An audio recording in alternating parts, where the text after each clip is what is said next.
Now we have an omelette. We have 4 eggs. I have a few shrimp, 1 big tomato, big chunk, right? Some green onion, some onion, and some garlic. Mình chiên omelette ha, chiên trứng với cà chua với tí tôm. Các bạn có chỉnh chầu chín tán thùng mày phán khẽ thùng mày ha. Okay, we have some pepper in here.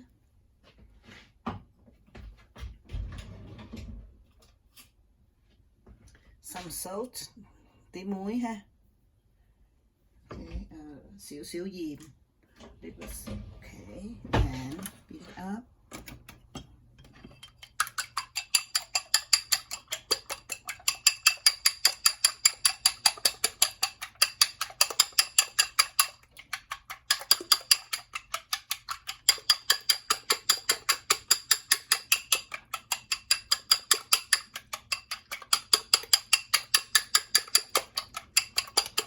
Bây giờ hỏi gì đi mì, hỏi gì xịt phàm chứ tắt xịt mì bao gì tắt. Món này mình có thể ăn bánh mì hoặc là ăn với cơm ha. This one we can eat with bread, toast, or with rice, or noodle.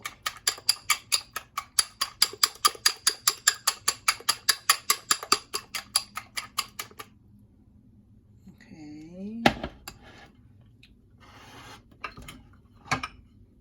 Get the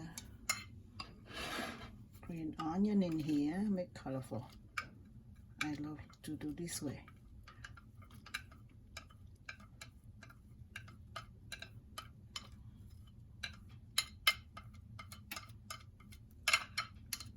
Nếu mà ai thích ăn nước mắm mình có thể thêm nước mắm vô trứng cũng được ha.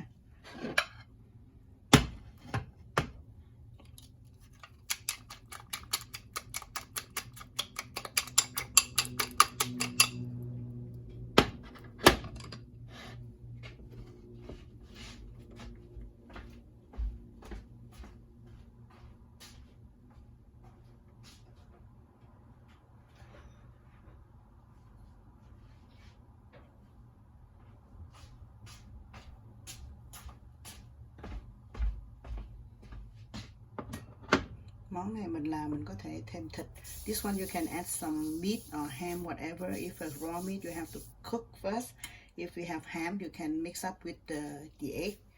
Lý do ngồi để hỏi đi mì ngồi để hỏi gì cá dục đó, sáng dục ngồi để vô chỉnh sụp cho hay xin cái gì ngồi để hay xịt phở thủy không ngồi để hỏi gì chầu chít nắp xay ngồi để hỏi gì phở hay tí tản tổ tốt tắc. Okay. Thịt mì.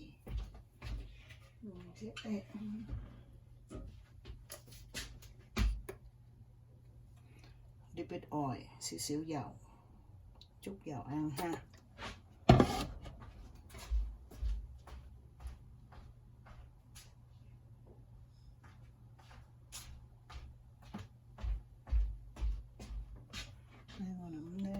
Okay.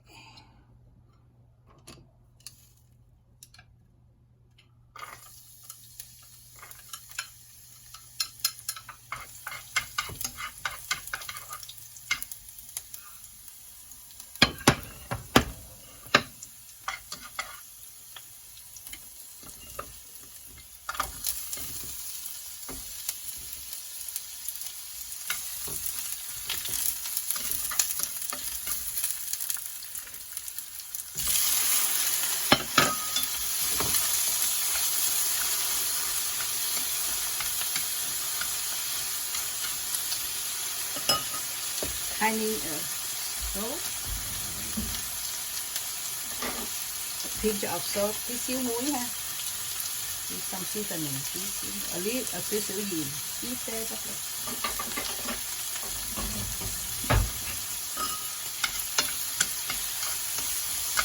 Mình xả ra mình con cái phân sẽ được.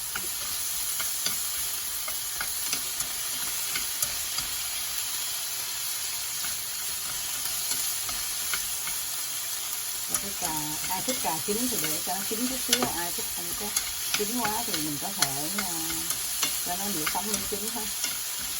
Chứ ngon để sáng thịt chứ rồi bọt màu chứ. If somebody like the tomato not too well cooked, you can just bit more chunk, okay? Cut a big chunk.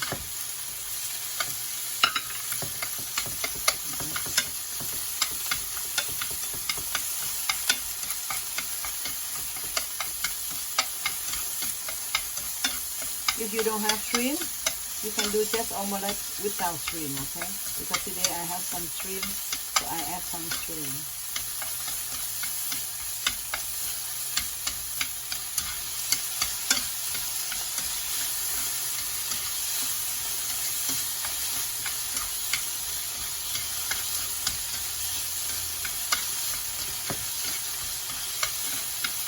Let the shrimp cook 1 minute or so.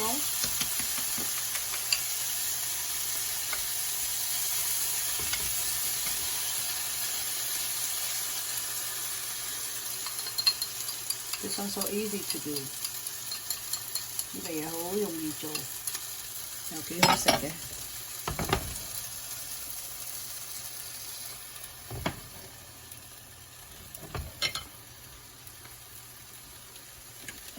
Cá xíu dầu. Turn down the heat a little bit, add a little bit oil.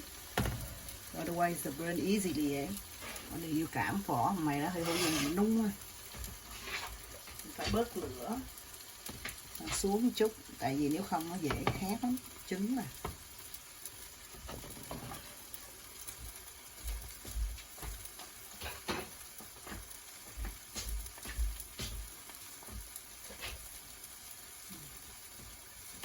I love more pepper. I add some more pepper. Nói chung gì chiếu phảnh tốt, người cá xíu mình thích tiêu ha, mình rất thêm tí tiêu.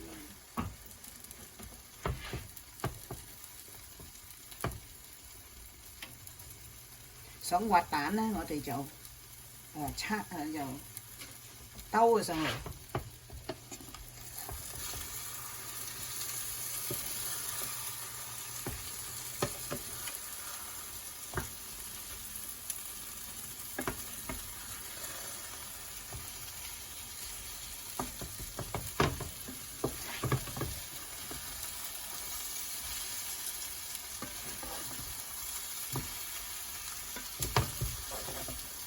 I love the soft egg omelette, so turn over, okay.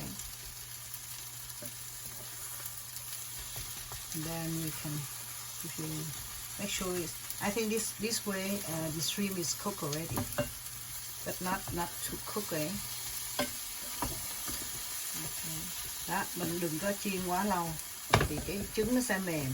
If you want the omelette, the egg is really soft, don't cook too long. Okay, turn on the stove one more time, high heat, and then we add a little bit Maggi.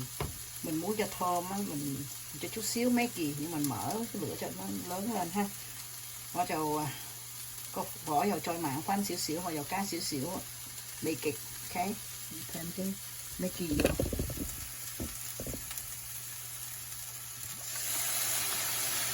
Tiny, okay? Nó không bị tụ. Trả thêm lại. So quick and easy.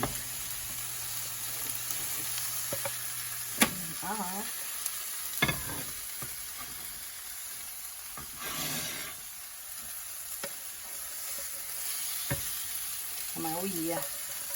This is so easy, eh? This way.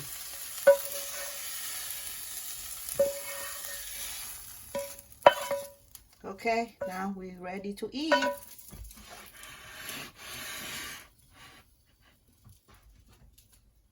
Đấy nào, thử chiên món này nha. Trứng mà chiên omelette kiểu này rất là ngon. Mình có thể thêm thứ gì mình thích ha, scallop hay là cua hay là whatever, okay? We can add anything, chicken, beef, okay, or any kind of seafood. Enjoy.